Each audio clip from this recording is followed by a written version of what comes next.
Ya pemirsa, ratusan WNI korban terdampak gempa Turki telah tiba di tanah air untuk memulihkan diri pasca trauma akibat musibah tersebut. Sementara itu Menko PMK Muhadjir Effendi telah bertolak ke Turki mewakili pemerintah Indonesia untuk menyampaikan bantuan kepada pemerintah Turki. Dan untuk mengetahui seperti apa kondisi terkini pasca gempa Turki dan bagaimana update kondisi WNI di sana, kita akan berbincang langsung dengan Kepala Pusdalops BNPB, Bapak Bambang Surya Putra. Selamat sore Pak Bambang. Selamat sore, Mbak Anggi.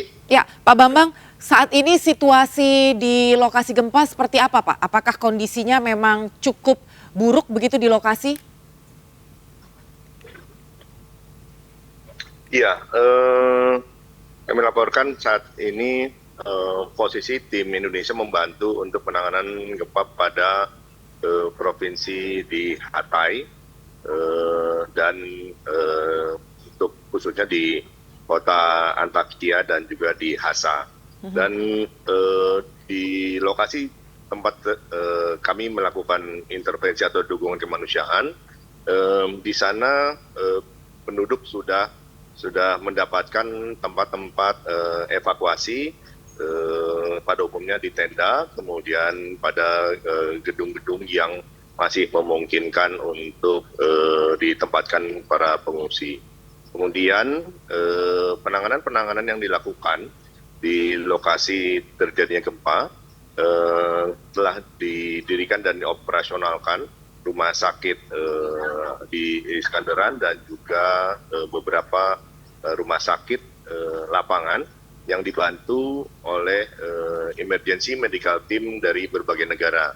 Namun perlu kami update bahwa 2 hari yang lalu terjadi gempa besar juga 6,4 skala Richter, sehingga rumah sakit di sana, sejumlah rumah sakit terpaksa harus tutup kembali, dan kemudian pasien-pasien dipindahkan ke lokasi-lokasi tenda-tenda emergency medical team yang telah dibangun sejumlah negara. Demikian, Bang. Kalau untuk kondisi tenda darurat yang saat ini sudah dibangun itu kapasitasnya berapa orang, Pak? Untuk tenda-tenda darurat yang saat ini sudah ada dan terbangun di lapangan, untuk khusus Provinsi Hatay sendiri kurang lebih memiliki kapasitas setara untuk digunakan kira-kira 10.000 kepala keluarga. Dan kondisi ini tentunya saat ini telah juga dilakukan pengadaan atau penyediaan berupa kontainer untuk menampung warga masyarakat sebagai tempat hunian sementara gitu ya. Jadi kalau yang tenda ini kan sifatnya emergensi. Iya. Jadi ada beberapa tahap. Yang pertama adalah tenda emergensi komunal. Tenda emergensi komunal telah disiapkan. Kemudian waktu berjalan membutuhkan privasi, lalu kemudian diberikan tenda-tenda keluarga. Dari pemerintah Indonesia membantu hampir 500 tenda keluarga agar penanganan ataupun warga masyarakat yang mengungsi ini dapat lebih terjaga privasinya. Lalu kemudian tahap berikutnya tentunya ini tidak bisa bertahan lama tenda-tenda ini karena cuaca yang demikian ekstrim. Sehingga saat ini juga sedang disiapkan lokasi-lokasi tempat atau untuk menempatkan kontainer-kontainer agar warga masyarakat yang mengungsi menjadi lebih layak. Nah, selanjutnya setelah kontainer akan dipersiapkan pula mulai pembangunan hunian gitu ya, sesuai dengan kebutuhan seperti membuat apartemen. Nah, cuman untuk hal ini sedang kita konfirmasi juga apakah kemungkinan kota tempat-tempat daerah yang paling parah terdampak ini akan direlokasi atau tidak. Karena gempa ini sifatnya berulang. Jangan sampai kemudian dibangun kembali ini dapat mengakibatkan terjadi kerusakan yang parah seperti saat ini lagi yang menimbulkan korban. Demikian bagi.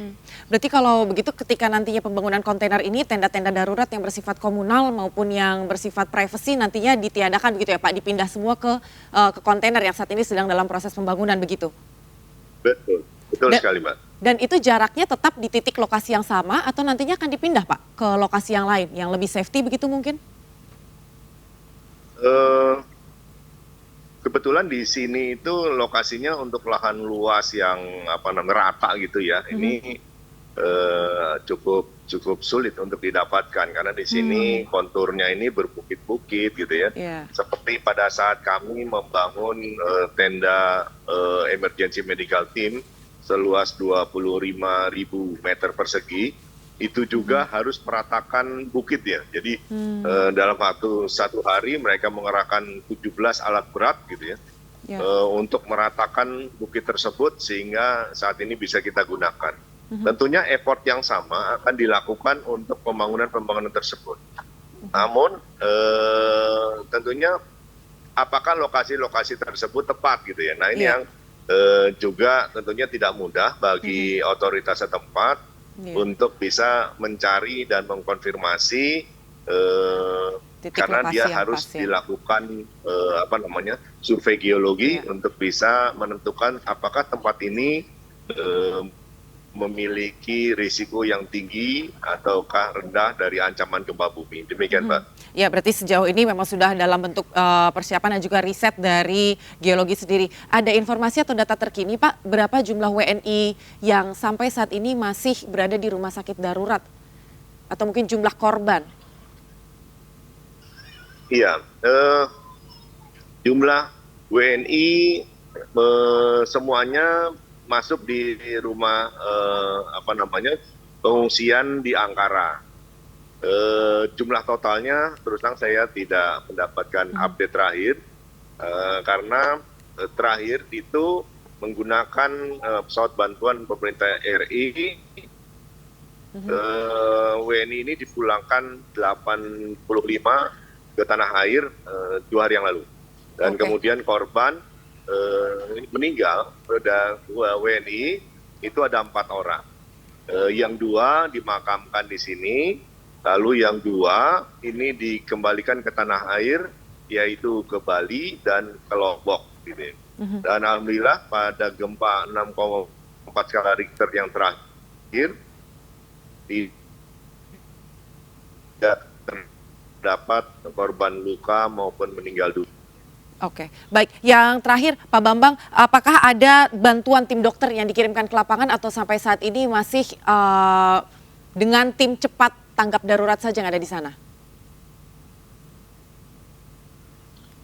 Iya, dokter yang kita terjunkan ke sini, ke daerah Hatay atau pada kota Hasa, ini sejumlah 107. Berangsur-angsur kita kembali ke tanah air, itu yang saat ini masih bertahan sekitar 80-an. 24 kembali ke tanah air, yaitu spesialis bedah, kemudian ortopedi, kemudian anestesi gitu ya, dan yang berhubungan dengan ruang operasi. Hal itu dilakukan karena pemerintah Turki telah merecover semua ruang-ruang operasi mereka pada rumah sakit pemerintah dan swasta. Sehingga pemerintah Turki tidak mengizinkan lagi adanya operasi dilakukan di lapangan pada tenda-tenda emergensi. Sehingga kami pun menjadi lebih fokus untuk menangani penyakit-penyakit yang umum diderita warga masyarakat seperti berkaitan dengan ISPA, berkaitan dengan sakit kulit maupun kejadian-kejadian yang ini dapat ditangani oleh dokter umum. Nah, sehingga jika kemudian harus dilakukan tindakan, ini kita akan melakukan rujukan kepada rumah sakit terdekat.